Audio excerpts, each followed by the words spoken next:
We start.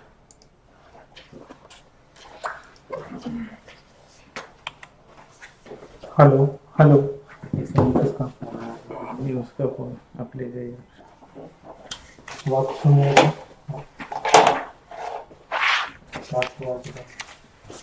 Hello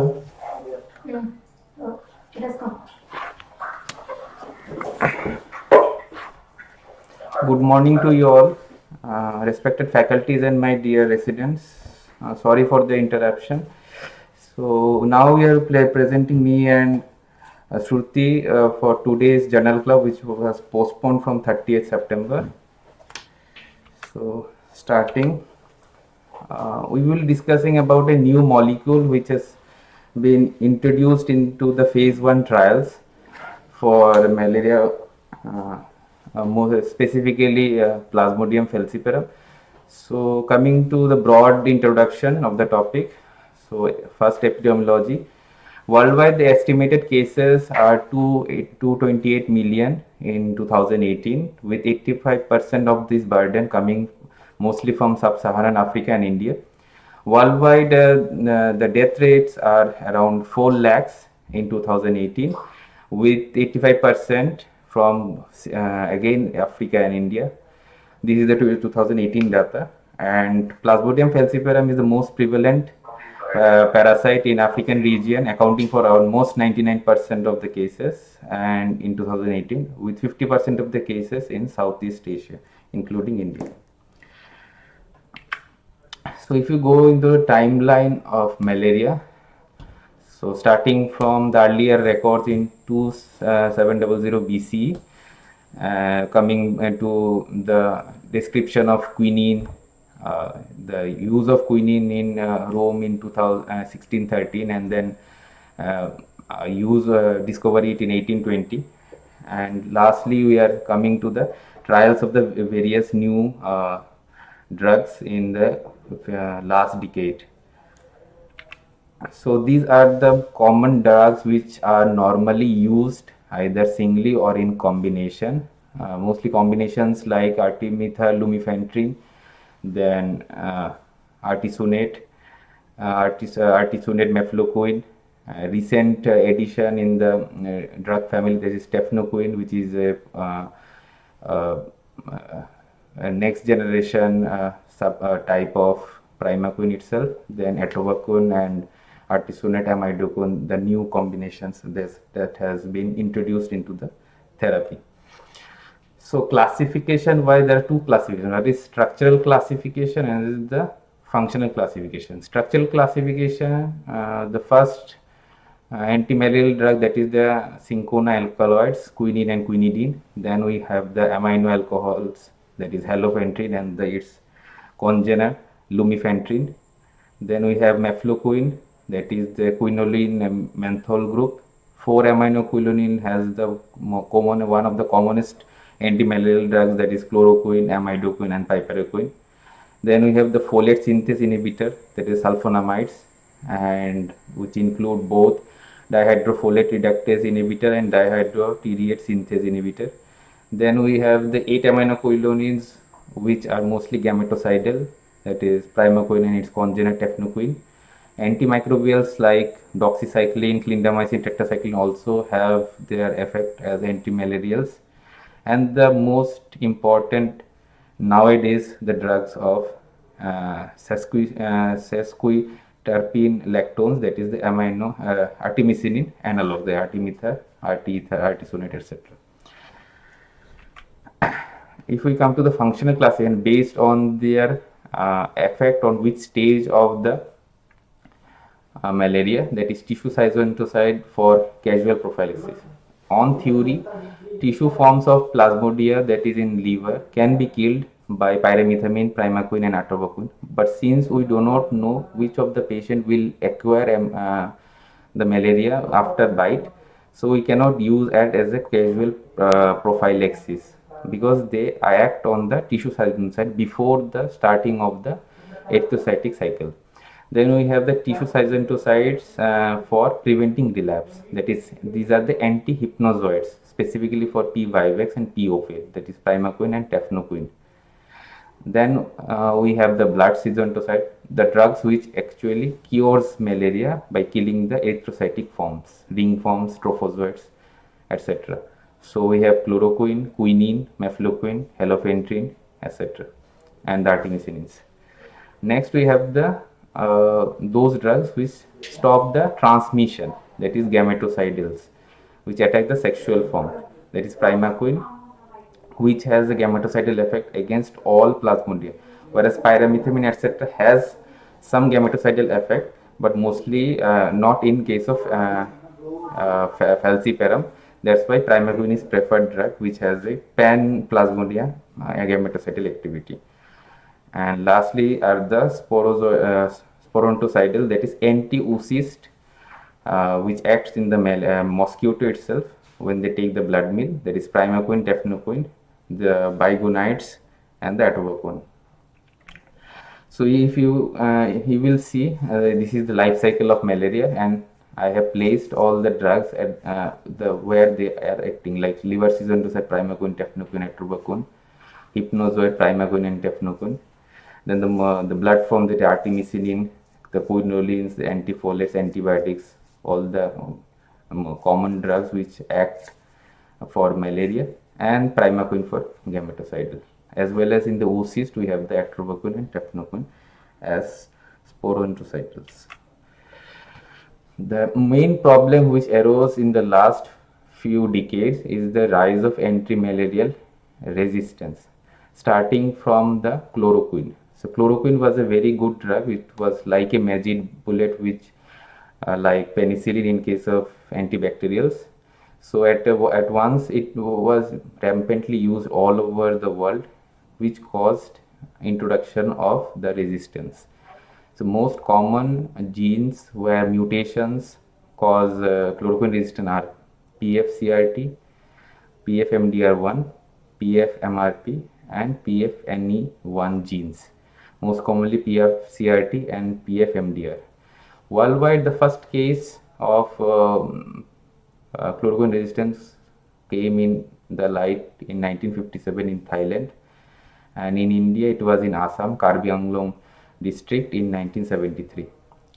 Mefloquine, it is also point mutation in PFMDR gene, first in Thailand Cambodia border 1982, and in India it was first reported in 2000 from Gujarat, Surat. Atovaquone, it has a different site, that is PF cytochrome B gene. First one came in 2008 worldwide in Comoros Islands, which was a visitor from France, and in India it was a Canadian traveler who traveled in lower Nepal and parts of India in 2009. Antifolate like sulfonamides and pyrimethamine resistance is conferred by, in case of sulfonamide, by Plasmodium falciparum dihydrotertiate synthase, that's PFDHPS, and in case of pyrimethamine, that is PHDHFR, that is dihydrofolate reductase gene. So worldwide it was first seen in 1967, almost within a year of its introduction, and in India in 1987 in Delhi. Artemisinin resistance is first demonstrated in India in West Bengal. There was a study done, published in NEJM in 2018. But mutations in KELCH13 gene were found in northeast India, specifically Assam and other states, as early as 2015. In world 1998, in Vietnam, the first case of artemisinin resistance emerged. Now, this is a slide which shows the progression of the new antimalarials or other drugs which are used for other purposes, repurposed for malaria, as well as newer combinations of antimalarials. So there are three stages. One is the translational stage. The trials are still going either in the non-clinical, in the animal model, or in the human volunteer. Then there product development stage, which already passed the trials. So now they are in the process of patenting and confirmation of the product and marketing. And last is the approve already, which we have in the market. So if you see the most common drugs in the preclinical stage are MK4815, NPC1161B, and MMB258. This MMB258 is against a gene called ATP-PF-ATP4 inhibitor. This is a similar type of molecule which inhibits the ATP4 inhibitor, V-type ATP4 inhibitor, and we will discuss the today's molecule, that is SJ733, which has been introduced into human volunteers, and this is the first study showing the stage 1 trial. So you can see in the second option, that is SJ773 has already started the human trials, and in the patenting stage we have a new analog of artemisinin, that is artemisone. Then we have cevuperin, MMB048. We have rosiglitazone, which is an anti-diabetic drug as a adjuvant therapy. Imatinib, which is anti-cancer drug, has been approved for this and now in a patenting stage, and other combinations. Among the approved combinations like artemether-lumefantrine, already we are using in our northeastern states. Then we have newer combinations like rectal artesunate, then sulfamethoxy pyrimethamine plus amidocone combination, and artesunate mefloquine combination, which is mostly used in parts of the Southeast Asia. So now I will hand over the journal proper to Dr. Shruti.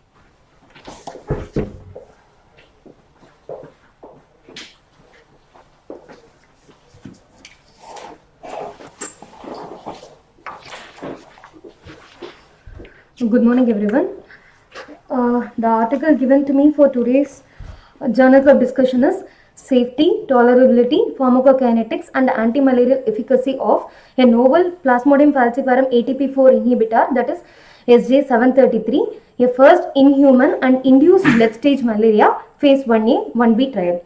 The article was published in the Lancet Infectious Diseases in April 7, 2020, and the phase 1A trial happened at Memphis, USA, and phase 1B trial took place in Australia. First, talking about the importance of the study, anti-malarial drug resistance has grown as a threat to the global malaria control, and there are increasing reports of resistance to both artemisinin and the partner drug component, and this shows the urgency of developing new antimalarials. So in this study, why they have particularly selected Plasmodium falciparum is that it is more common and it is more than 90% of world's malaria mortality. It accounts for more than 90% of world's malaria mortality. It imposes an important threat to public health on global scale. In 2018, 19 sub-Saharan African countries and India carried approximately 85% of the global malaria burden, and in that 99.7% of the malaria cases were due to Plasmodium falciparum. Talking about the drug SJ733, it is a dihydroisoquinoline. It is actually the inhibitor of ATP4, which is a sodium proton antiporter in Plasmodium falciparum. This inhibition causes perturbation of intracellular sodium homeostasis. Pyridine N oxide, that is SJ506, is a metabolite, and it is a metabolite of this drug, and it does not have any antimalarial action. The preclinical studies already conducted in NOD-SED mice showed that this drug is a potent drug, orally bioavailable, rapidly acting against all the stages of intraerythrocytic life cycle. It poses a good safety profile with no cytotoxicity and more potent in vivo compared to the artesunate, chloroquine and pyrimethamine. The preclinical good laboratory practice toxicology studies indicated a favorable safety profile supporting the progression to clinical trial. Coming to the aim of the study, main aim of the study was to investigate the safety, tolerability, pharmacokinetics, and antimalarial activity of SG733 in human. The study population selected were healthy men and women of non-childbearing potential, aged 18 to 55 years, having at least 50 kg in weight and a body mass index between 18 and 34 kg per meter square. Talking about the study design, first in phase 1A, this is a single-centered dose escalation first in human study. On the basis of the dosage were given in this study, selected in this study, was on the basis of the safety and the pharmacokinetic results of the previous clinical studies, and enrollment in more than one consecutive dose cohort was allowed with a time gap of at least 14 days, and the participants fasted in seven cohorts and fed in one cohort. The threshold of 13,000 microgram HAR per liter of area under curve was showed to have the minimal exposure and maximum efficacy in the previous SID falciparum urine models. In phase B is a single center open label volunteer infection study, induced blood stage malaria model. The participants were intravenously infected and subsequently administered a single dose of SG733, and it was initiated only after phase 1A showed exposure exceeding the threshold minimum exposure was safely achieved in human. In both phase 1A and phase 1B, the SG733 hydrochloride salt was blended into powder capsules and put in two doses, 75 mg and 300 mg for oral administration. In the fasted cohorts, 10 hours of fasting was maintained, after which single ascending dose of SG733, 75, 150, 300, 600, 900 or 1200 mg was given.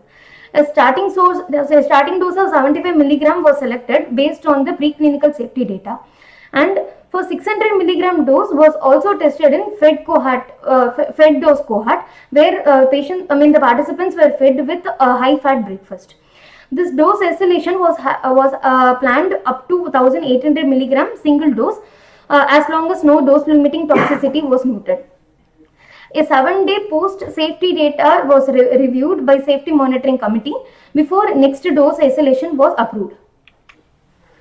23 healthy participants were selected, and 1 to 3 non-consecutive doses of SG733 were given between March 14 to December 7, 2016. In the dose cohorts of 75 mg to 600 mg doses, a dose proportional increase was seen, and after which from 900 mg, non-linear increase in the dose exposure was seen. This was considered because of the drug saturation in absorption. Therefore, in 900 mg dose, they approached the 900 mg participants again for a redosing. So, among the 6 participants in the 900 mg dose, 3 were redosed again. So, here also to summarize, say the 23 patients were enrolled. Among them, they were put into 7 cohorts, 75 mg, 150 mg, 300 mg, 600 mg and so on. In this we can see the 600 mg dose has been put for fasted and for fed, and 900 mg again, as I told, again the redose has been done for 3 participants. Next, talking about the adverse effects, all dosed participants in phase 1A completed the study and the follow-up. A total of 119 adverse effects were recorded. Among that, 45% was unrelated to the drug and 53% was unlikely. 2% was probably related. In the 2%, one was grade 1A leukocytopenia and grade 2 proteinuria. Both resolved between day 14 post-dose. Before day 14 post-dose. And there was no probably or definitely related adverse effect. Coming to phase 1B, 14 healthy malaria naive patients were participants were selected. They were inoculated with Plasmodium falciparum infected human erythrocytes on day 0. 22,800 parasites were given in 150 mg dose cohort. after which, because of the elevated liver parameters, dose reduction was advised, and 2300 parasite was inoculation was given to 600 milligram dose cohort. Parasitemia was monitored by quantitative PCR targeting the 18S rRNA, and gametocytemia was measured by quantitative reverse transcriptase PCR targeting PFS25 mRNA. Immediately, the PCR was conducted immediately before inoculation, once daily until day 4 after inoculation, and twice daily from day 4 till day 8, and after dosing 2, 4, 6, 8 and so on till 108 hours in 150 milligram dose cohort and 144 hours in 600 milligram dose cohort. The participants were treated with SJ733 once they reached a parasite load of 5000 parasites per ml, or after a clinical score of more than 6. The clinical score they followed they selected the parameters of headache, myalgia, arthralgia, fatigue, malaise, chills, sweating, anorexia, nausea, vomiting, abdominal discomfort, fever, tachycardia and hypotension. Each parameter was scored for 3, and with a total score of 42, if it is more than 6, the treatment was started. And this malaria clinical score was adopted from Karunavira et al. Study conducted by Karunavira et al. From Sri Lanka in 1998. From the previous clinical studies, it was anticipated that 150 milligrams dose was subcurative, but still it was tested because to find out the recrudescence and the effect on recrudescence and to determine the minimal inhibitory concentration. And gametocytemia, if any evidence of gametocytemia was there, a 45 milligram pyroquine was given at the end of the study. Blood samples were taken immediately before and from half an hour up to 168 hours post dose for monitoring the concentration of SJ733 and its major metabolite SJ506 using liquid chromatography or tandem mass spectrometry. So again, to summarize, 17 healthy participants were selected. 7 were taken in 150 milligram dose cohort, which the study which happened between September 9th and the 13th 2016, and 10 were selected in 600 milligram dose cohort, where the study happened between October 6 and October 16 to 2016. In this 600 milligram dose cohort, 2 participants were not able to continue. Were not able to continue the trial. Only 8 participants were inoculated. Against this, among the 17 participants, 7 were enrolled in 150 milligram dose cohort and 10 were enrolled in 600 milligram dose cohort, among which 7 were dosed in 150 milligram dose cohort, whereas only 8 were dosed in 10 milligram dose cohort. 100 milligram dose cohort. 600 milligram dose cohort. Coming to the adverse effects seen in phase 1B, all 15 participants had at least one adverse effect. The most common adverse effect were related to malaria, like headache, pyrexia, myalgia, chills, malaise, nausea. The 4 participants had elevated liver aminotransferase. In that, 3 were from 150 milligram dose cohort. So, this 150 milligram dose cohort, here antimalarial effect was transient, and recrudescence also occurred after 55 hours after drug administration. So both indicate that the elevated liver aminotransferase was more attributed to malaria than to the drug. And among the 172 adverse effects recorded, 128 were mild, 8 were severe but attributed to malaria. The only adverse effect that was attributed to the drug itself was mild bilateral foot paresthesia. So coming to the outcome parameters measured, the phase 1A had its primary endpoint safety, tolerability, pharmacokinetics and identification of dose to test the induced blood stage malaria model.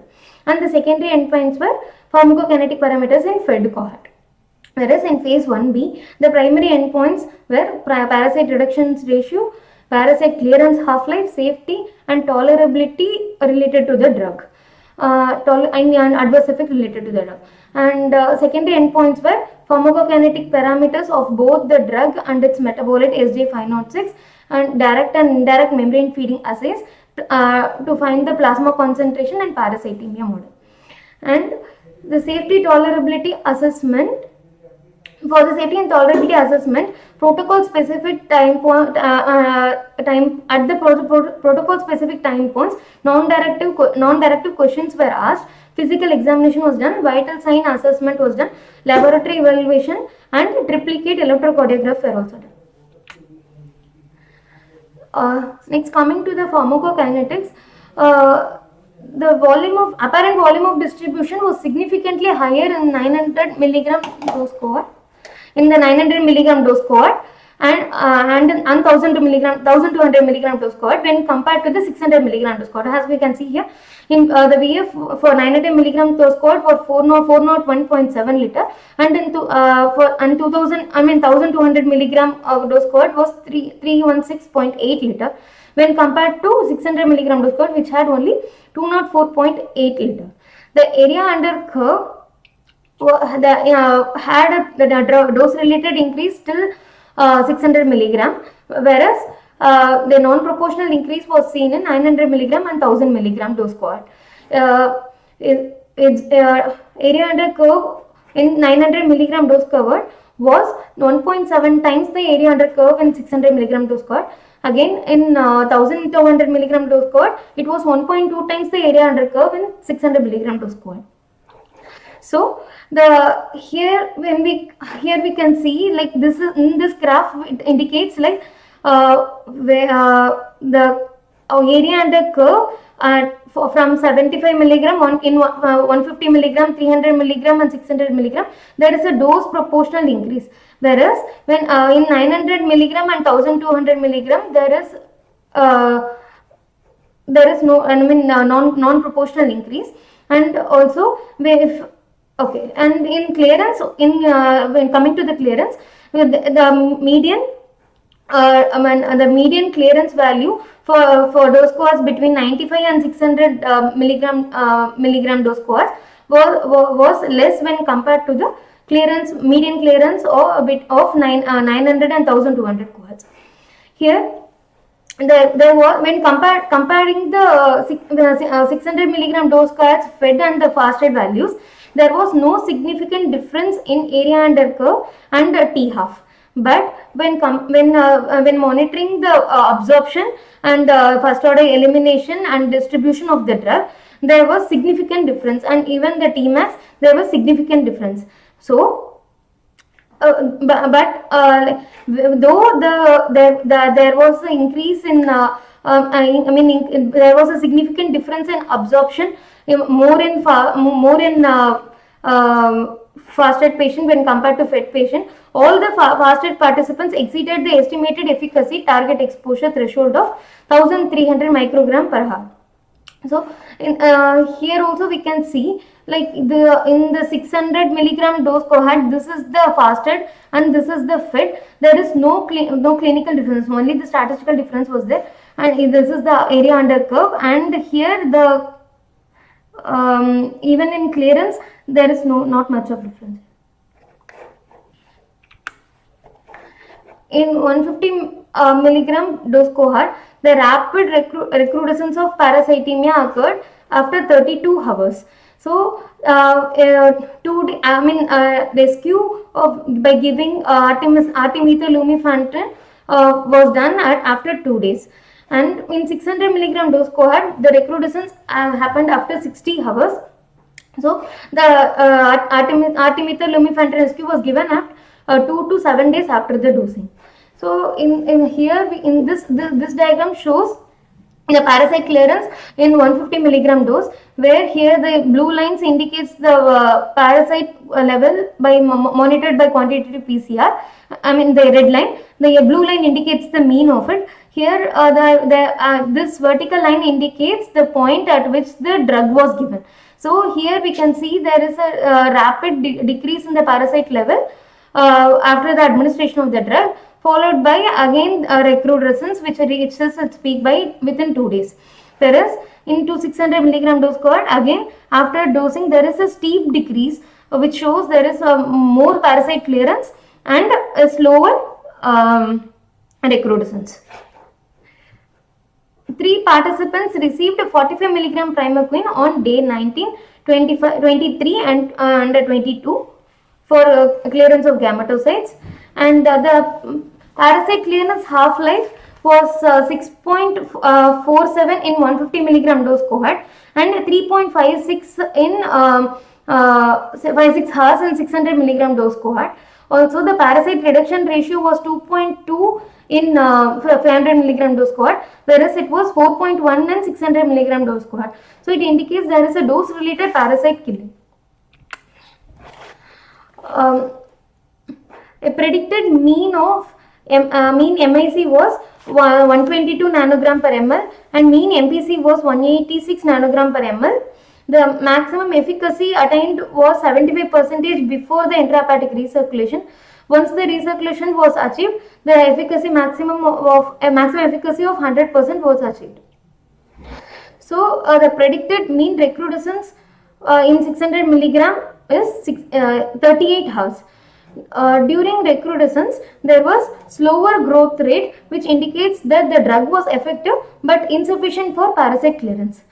Talking about the metabolite SJ506, it had, the median SJ506 area under curve was 1.4 times higher than when compared to the SJ733, and the plasma exposure was dose proportional in the cohort like 75 to 600 milligram dose cohort, same like comparable with the drug, and a non-linear increase was seen after 600 milligram dose cohort. So coming to the discussion, SJ733 is in single dose was rapidly observed, well tolerated, and no toxicity signals were seen. It has antiparasitic effect but is rapid but not sustained. It has no clinically relevant food effect on drug exposure. The recrudescent parasitemia was most likely due to drug clearance. In contrast with ciprofloxacin, there was no gastrointestinal or genitourinary events.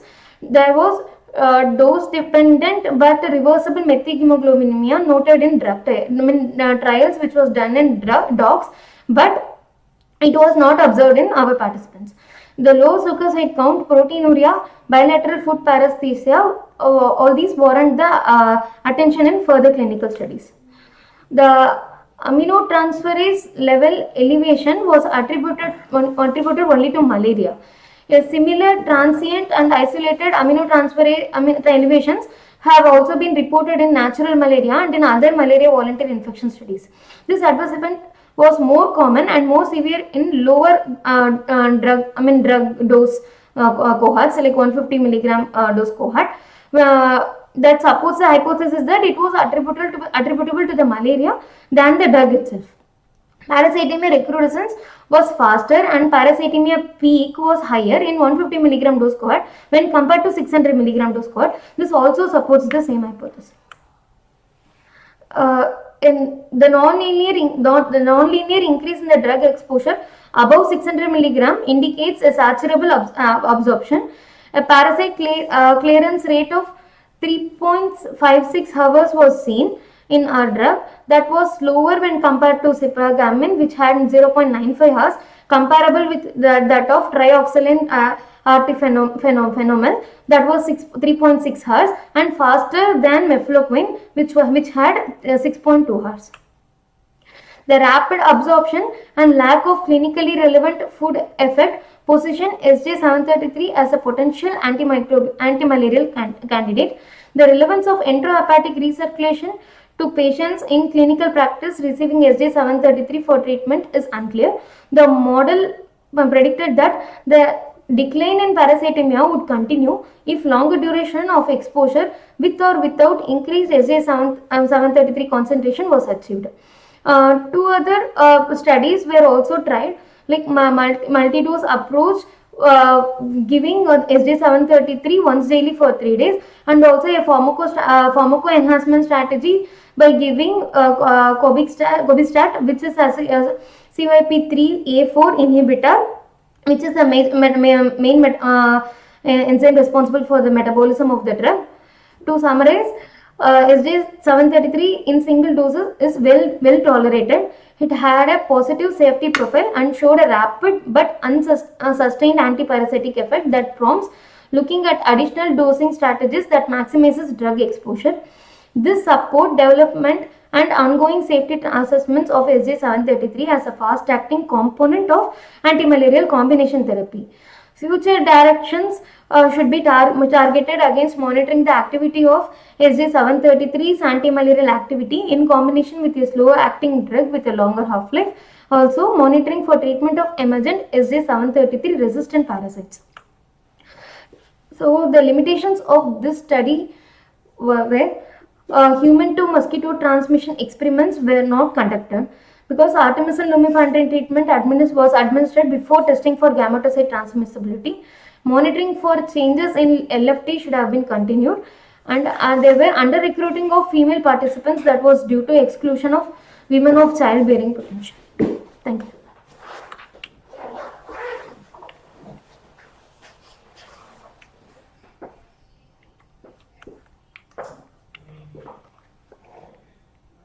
We have asked that much. Thank you.